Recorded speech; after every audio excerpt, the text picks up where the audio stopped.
name is Pauline, also known as Pawn. I'm 26, I live in the UK, and I'm in the process of getting a formal autism diagnosis. So I make videos documenting my journey so that it may help other people going through the same thing. My autism assessment is tomorrow, which is terrifying, if I'm honest. I just wanted to record how I'm feeling right now ahead of the assessment. First of all, I wanted to thank everyone who watched my last video and subscribed and left a comment. I can't believe so many of you saw my video. Every day, every time I check my channel, there's more people who have subscribed, more people who are interested in following my journey and hear me talk very awkwardly about my autism, which is just, I feel so honored to have you here. And it feels amazing to know that I'm helping some of you out there, hopefully, and making just a teeny tiny bit of a difference in the world. And to everyone who commented, thank you so much for taking the time. First of all, you're beyond sweet, and I did my best to respond. I'm not the best at responding to people.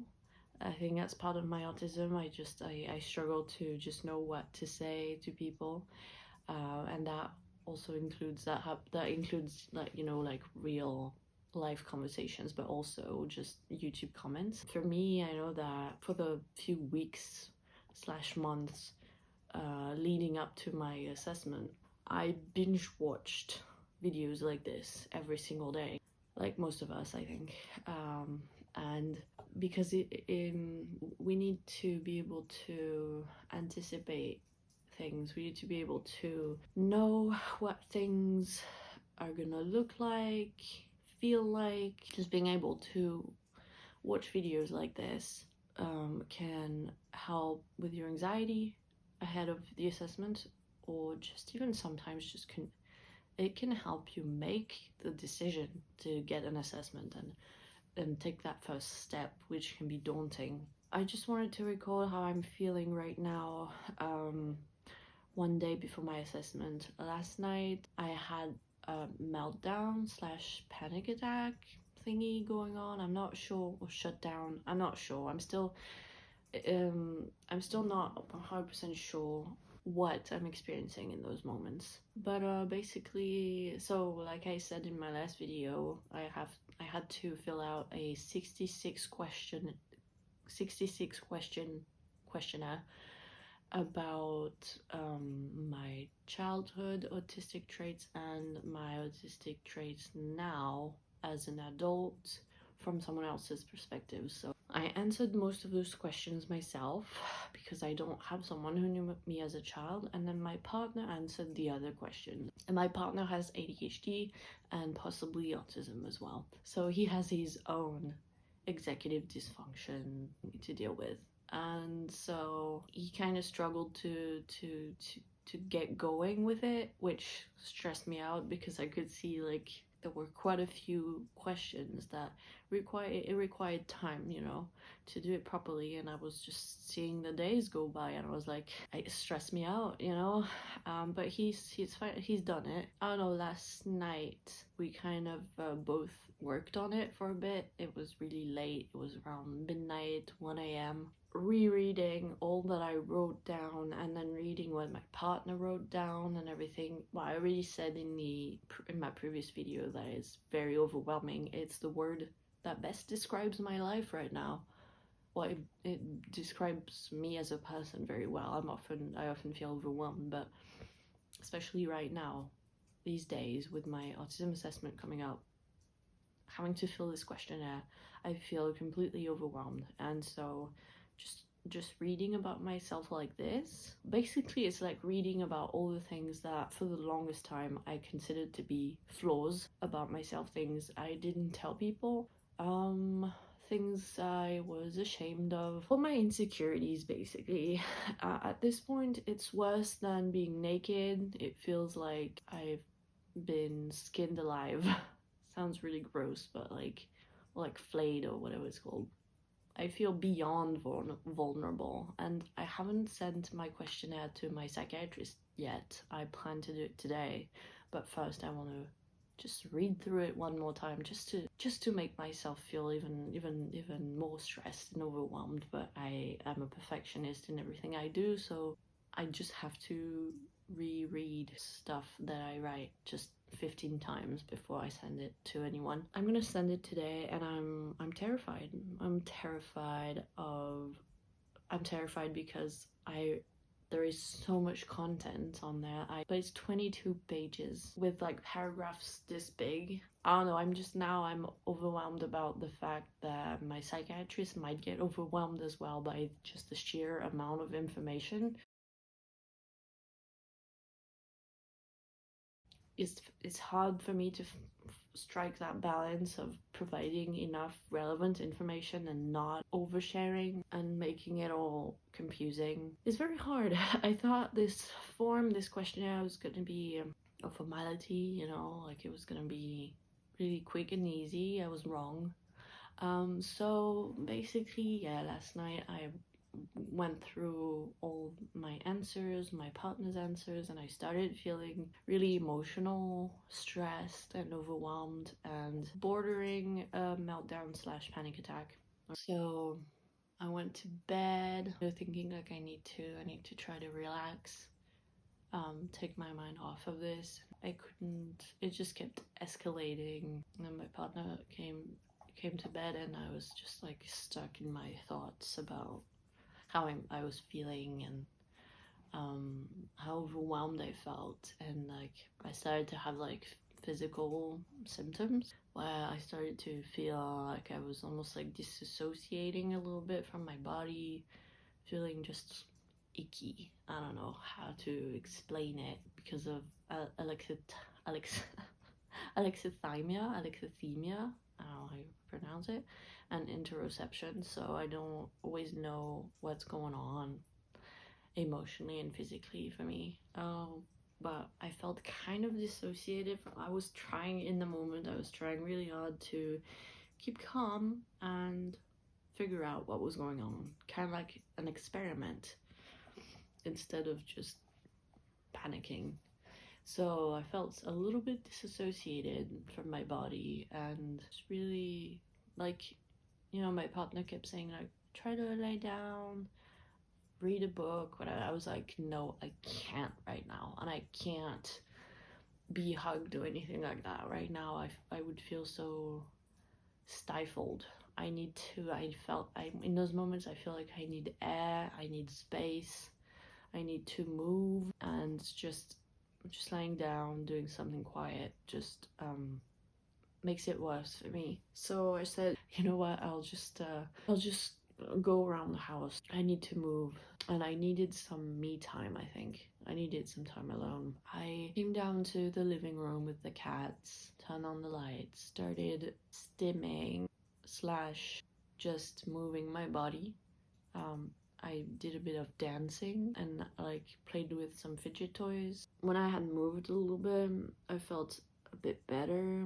So I sat down with my fidget toys and I put on an ASMR video on the TV. Oh yeah, I finished this Scooby-Doo because it's very soothing and relaxing to me. I started feeling better, and I thought, wow, I managed to diffuse my panic attack meltdown thingy.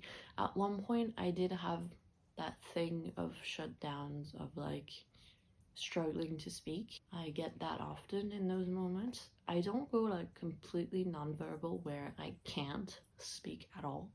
I can still speak, but I feel like my body wants me to not speak, and speaking is hard for me in those moments. It feels like I'm tearing the words out of my mouth. So I feel like it really worked for me to get some time alone, because sometimes your loved ones, they mean well, but they don't really know how to handle a situation, which is why it's important to talk about these things when you're not experiencing them. When you're doing well, feeling well, I think it's important to have discussions with your loved ones about what to do when you don't feel well, what to do in those situations. And it can be tricky because I don't need the same thing every time, you know?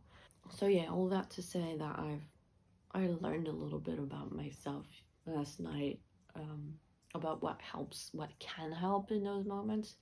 So taking some time alone, moving my body to regulate my nervous system, get some of that energy out without being perceived. Because sometimes when you're with someone, even if it's a loved one, even if it's someone that's super well meaning, just the fact of being perceived in those moments, of being in the presence of another person, of having to mask, even if it's just 0.5% masking, whatever that means, just even the tiniest amount of masking, which when I say I don't mask around my partner, I do. I think we mask around, most of us mask around everyone, sometimes even ourselves. When we're on our own, we still mask.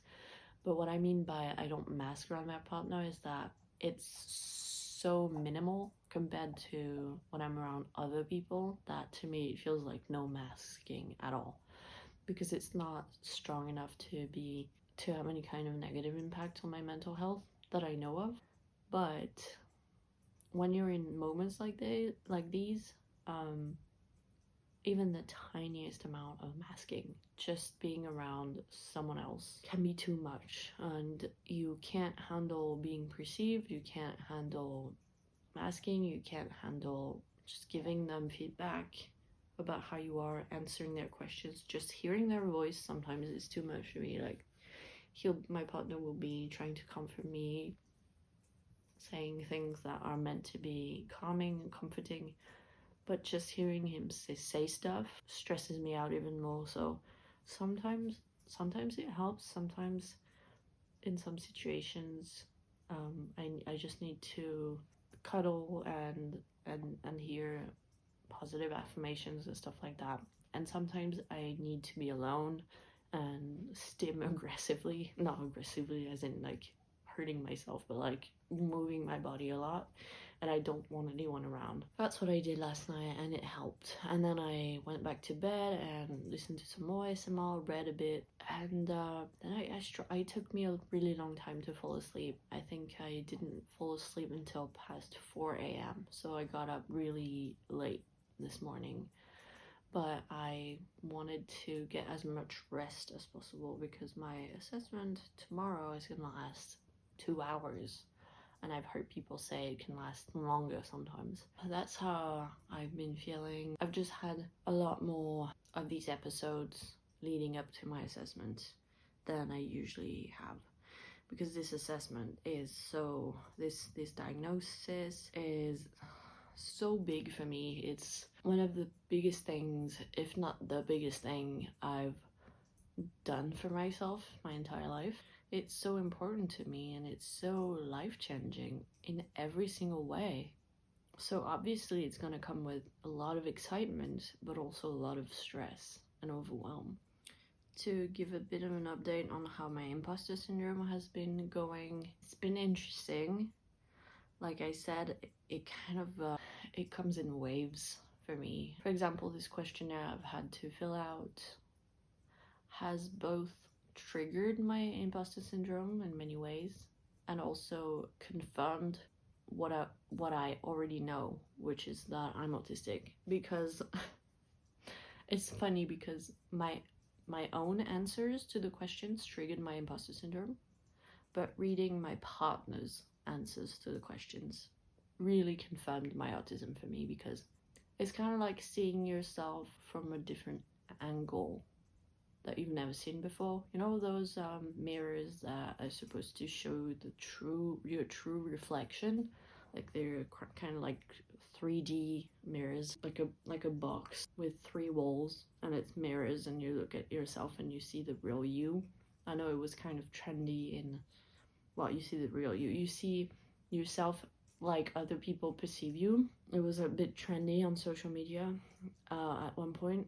That's how this questionnaire feels for me. That's what it feels like for me. It feels like I'm looking at myself in ways that I never have, and I'm discovering things about myself that I didn't know. some of the questions my partner has to answer about me are things that we didn't necessarily ever discuss, or, you know, he's not gonna say things in exactly the same way that he tells me in like a casual conversation. And it's for a specific purpose.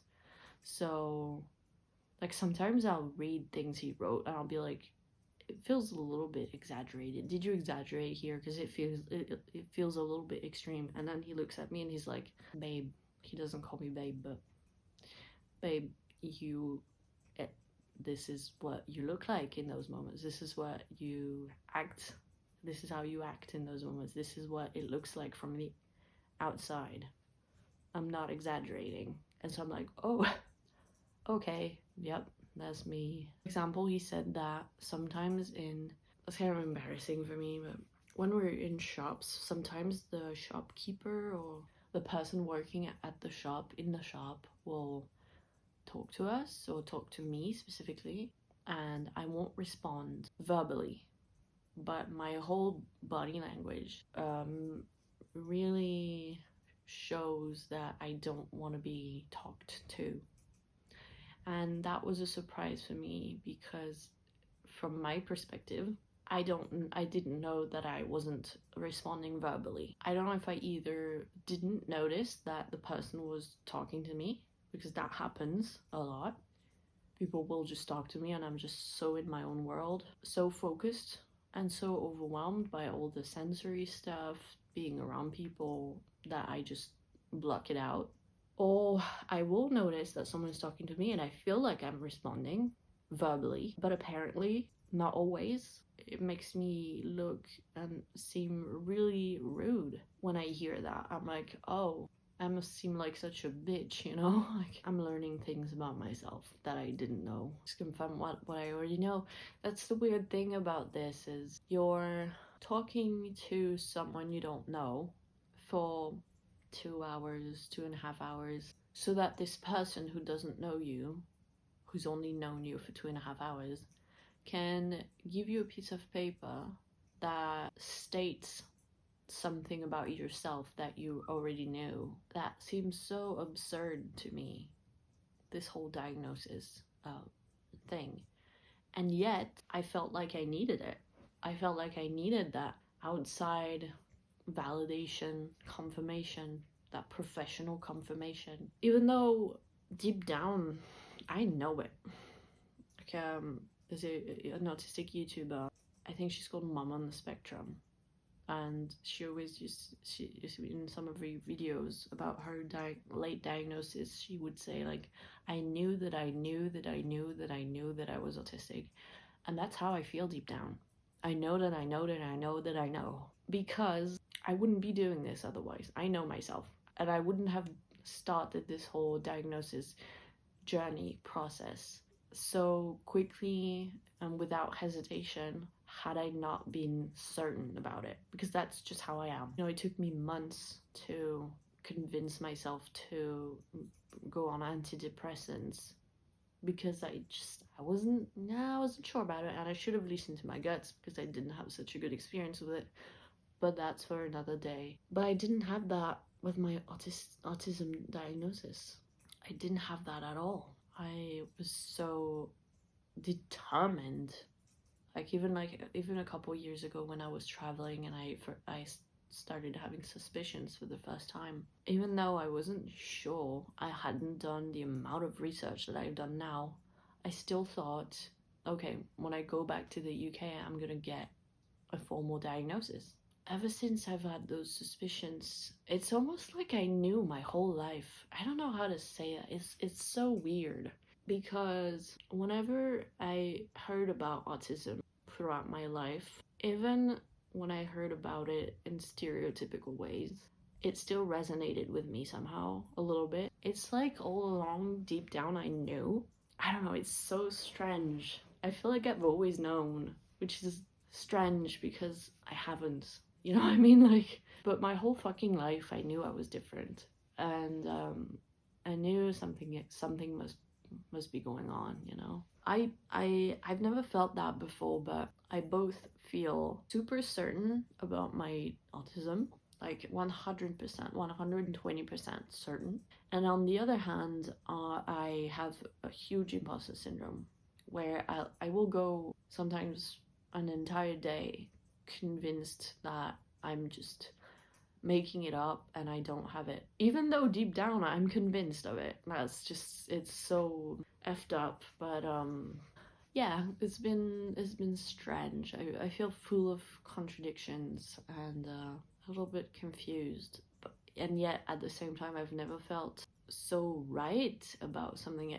I have a very strong gut feeling for things in life. And I like to say I don't believe in destiny or anything like that, but I always like to say that my gut feeling is always right and I should always follow it, because whenever I have followed it, it's worked out well for me. And this is one of those times where my gut feeling is telling me this is the right thing to do. You're going in the right direction. You got this. This is what you need right now.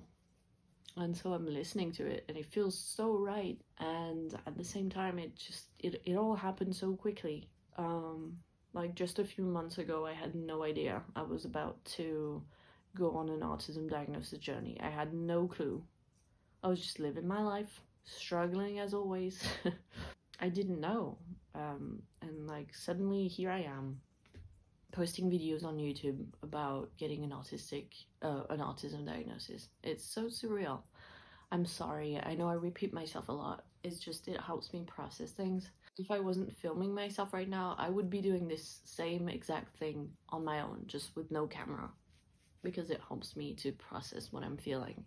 All that to say, I feel a mix of every emotion you can think of right now. I'm so excited to get my diagnosis. I feel like I have that feeling of when you are getting closer to something really exciting you have planned, like a holiday, receiving a gift of some kind, just like something you've been really looking forward to. I have that feeling for my diagnosis of being really excited. And at the same time, I'm completely terrified because I don't know what to expect. Because it might be intense emotionally, because I don't really know my psychiatrist that well. I've talked to her once, and it's scary. But overall, it's more positive than negative. Overall, I'm excited to start my new life. Not as an autistic person, because my life as an autistic person started almost 27 years ago, but like I'm excited to start my new life as a late diagnosed disabled person with just more self-awareness, self-understanding, and self-love and self-acceptance, because this is what this is all about, right? It's all about self-acceptance. It's all about embracing your strengths and accommodating your needs, not working against yourself, not fighting against yourself anymore. Just making life in general just more comfortable for you, by knowing yourself better. And that's what this is all about. I'm excited for that. I'm excited for my new life as a newly diagnosed autistic person. I finally feel like things are starting to fall into place, and I feel like it's gonna sound really dramatic, but I was gonna say it almost feels like being reborn, in the sense that I'm gonna live my life as my true self now. I feel like up to about a year or two ago, I was alive, but I wasn't living, if that makes sense. I was surviving, but I wasn't thriving. These past couple years, the decisions I've made in my life, the things I've realized about my life and about myself, have made me feel so much more alive than before. And I've never felt so good in my own skin than I do now. I mean, the mere fact of filming these YouTube videos, this is my 6th video, filming these videos and posting them on YouTube. The fact that I'm able to do that now without much difficulty, to me it just shows how much I've changed in the way that I see myself. And I don't know, I feel like I've grown so much these past couple of years, and I've realized so much about myself, and I feel like I finally know what it's like to live, you know what I mean? And I'm so excited for what the future holds. I'm so excited to live my life to the fullest as my true self without toxic people in my life, just embracing life and everything it has to offer. And then down the line, having a family. And here we go. I'm gonna stop recording now, and next time I pick up my camera might be tomorrow. I will record another video after my assessment, maybe not right after, but like the following day, just to record what I'm feeling, how it went, the results if I already have them, because she might either tell me right away at the end of the assessment if I'm autistic, or she might just say it in the report. I mean, I have a feeling that she's probably gonna, at the end of the assessment, it's gonna be pretty clear to her. And she might just let me know on the spot. And just the report will be kind of like a confirmation, a formal confirmation of that. But I might know. I might know tomorrow night. I might know already if I'm autistic. It's so big. Whew. Okay, I'll stop now.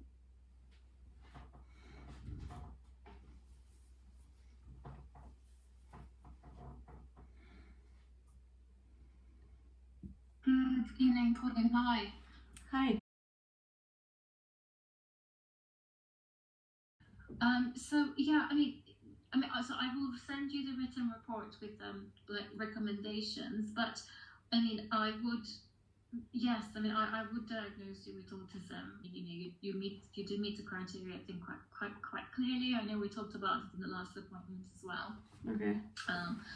And when we diagnose with autism, we don't say, oh, high functioning or low functioning, or we don't like make that sort of differentiation. I know you had been thinking about it and predicting, but it can still be a process to sort of for it to sink in. Yeah. And sometimes there's a lot of sometimes there can be a lot of grief and anger about the past and all the struggles one's had through the childhood. Mhm. So I think I would say give yourself some time and space. Yeah, definitely. And acceptance. So just to clarify, because sometimes I need things to be like clear so that I can have my in my head. So I am diagnosed. Yeah. Okay. Thank you for everything. Well, that's all my pleasure. And I really hope you feel like better and you find that work that you want to do, and you navigate through things and you get support. Have a good evening. You too. Bye. Bye. This is it. I'm diagnosed. I'm formally diagnosed. I had my assessment last night, and I didn't feel right away after the assessment, because I was honestly I felt very as expected, right? I felt very I don't know how to describe it, but first of all I was exhausted. Yeah, I felt like I had no resources left. I just had a phone call with my in-laws and my partner, and we just discussed it for an hour, and we drank cider to celebrate. But I wanted to film an update this morning. I basically just got up. It's quite late. It's about 11. I was just so tired. I wanted to film an update while the assessment is still fresh. As you have seen in the clips that I included from the actual assessment, it's official. I'm diagnosed, which still feels weird to say. Like, I feel like I'm not on the other side of the wall now. Previously, I was on the side of the self-diagnosed, and now I've made it to the other side. After the appointment was over yesterday, I kind of felt like how I felt after my initial consultation with my psychiatrist, which was I had like a rush of imposter syndrome, if you will. Well, my first impression, even as she said the words, like she's a psychiatrist, she's a doctor in medicine, and she's a specialist in autism. But as she said the words, "I am diagnosing you," in my head it was like, nah, she's not, she's wrong. You're not autistic, you know that. And at the same time, I was like, yep, I mean, nothing new here. I already knew. I already knew that that I'm autistic. So it's like a lot going on in my head, which I feel like is what I say in every video, but it's the truth. 90% of my life, I feel very overwhelmed and confused with my emotions and stuff. So, but this was the most important medical appointment of my life to this day. Yeah, I know, it feels surreal. Waking up this morning felt like something really big had happened yesterday. When you wake up the day after Christmas and you remember the amazing gifts that you got for Christmas the day before, and you're like so excited to go play with them. I don't know if it's a good analogy, but that's all that came to mind right now. But yeah, I feel, I don't know. I don't know how I feel. I haven't processed it yet. Yeah, she was amazing, and then she gave me lots of recommendations. She said that I could benefit from therapy specifically for autistic people, so she gave me some references. I'll put them down below. Basically, she said she'll write a detailed report within 2 weeks. Initially, her secretary told me it was going to be within 2 days, but it's fine. It's fine as long as I got my answer yesterday, because I would have found it really difficult having to wait 2 weeks. I know one of you in the comments said that you had your last appointment, and now you have to wait 2 weeks to get the results, and I'm sorry for you. That must be awful. I wouldn't be able to wait that long. I would be like, I wouldn't be able to think about anything else. So the first thing I did after the phone call, I called my in-laws, told them the news. I thought it's funny because in normal circumstances, right, I would be calling my own family, my blood family, but instead I'm calling my found family, which felt, I don't know, it felt wholesome to me that the first person I thought of calling, well, the only person I thought of calling really was my in-laws, because there's no one else really in my life that I would like to tell. Told my in-laws. Obviously they were happy for me, even though I can tell they still struggle to understand what it's like being autistic and all that. Then what I did was, because I'd had my eye on, I'm a fan of Etsy. I've been thinking of opening my own Etsy shop for years at this point, and I know that 2024 is the year that I will open my Etsy shop. I'll keep you posted on that.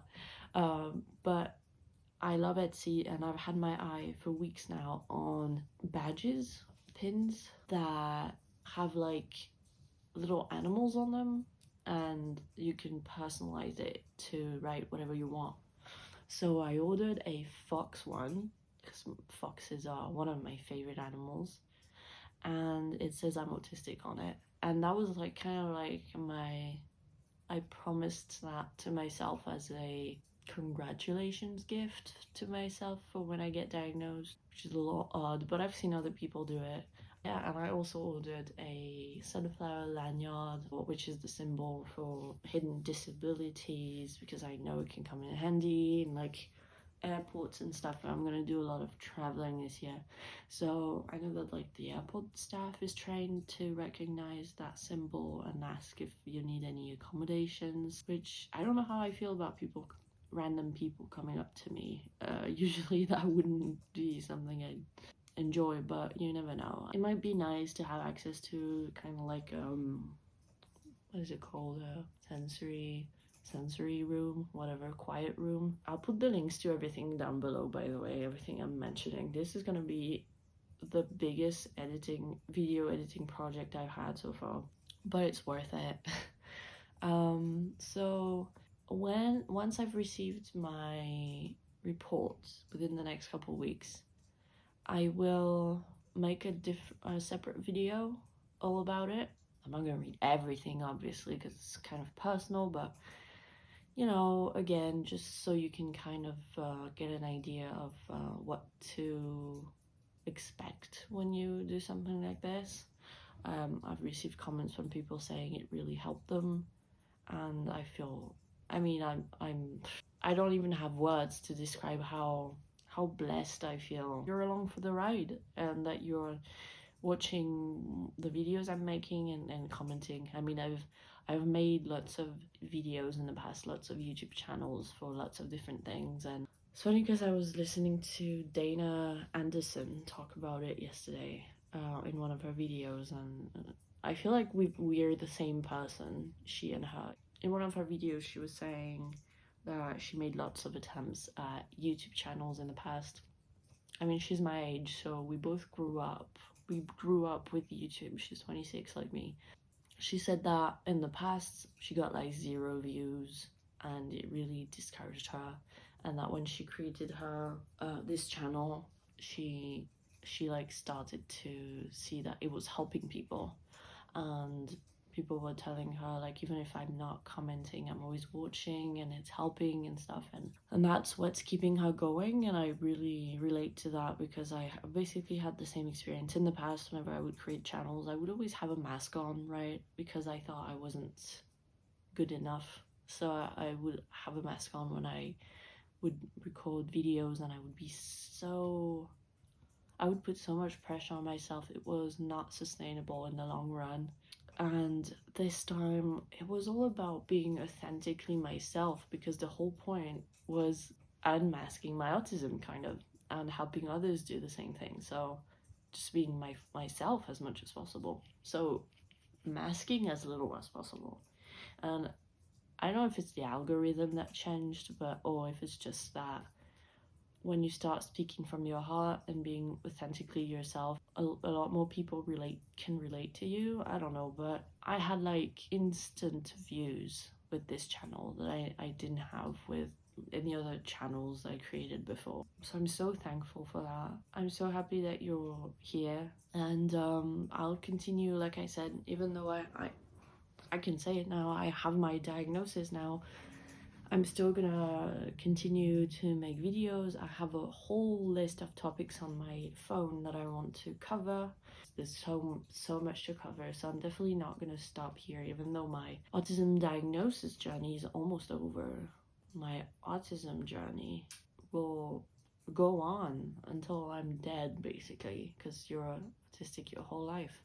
In terms of what my psychiatrist said about it taking a long time to sink in and like going through a period of grief and stuff, I know what she's talking about. And I'm not saying I'm not gonna experience it, but I feel like most of the emotional work I've done before my assessment. Like, I've been doing that for months at this point, revisiting my past and coming to terms with a lot of stuff, and a lot of stuff started making sense that didn't make sense before. To be honest, I have felt lots of different emotions regarding my autism, but the main one is relief. It's mostly positive for me. I know it will be different for everyone. I think it depends on your circumstances also, and like the kinds of maybe stereotypes or misconceptions that you had about autism previously to your diagnosis. But for me, I didn't really have a lot of negative misconceptions about autism. Stereotypes, yes, like it mostly affects boys, but I didn't have like any negative preconceived ideas about what it's like to be autistic. And also, I had been struggling so much in my life, being confused my whole life, that finally having a word for it, I don't know, how could I, for me at least, I don't know how it could have possibly been a negative thing. It's basically a word to describe how I've been feeling my whole entire life. Like, it's not something I've acquired just now and I'm gonna have to live with for the rest of my life. I was born with it, so it was much worse having it, being autistic and not knowing it, than knowing it, basically. I'd rather have, to all the people who say like, what's the point of having a label, you don't need to diagnose yourself. Well, maybe mind your own business. I don't know, don't you have better things to do? No, but really, like, it's life-changing for me, this diagnosis. Like back in October, I had no idea. I wasn't even thinking about autism. I don't remember what reminded me of it. And here I am in February 2024. I just got diagnosed. I feel like it came out of nowhere. It fell from the sky. And it's changed my life has changed. My life is complete now.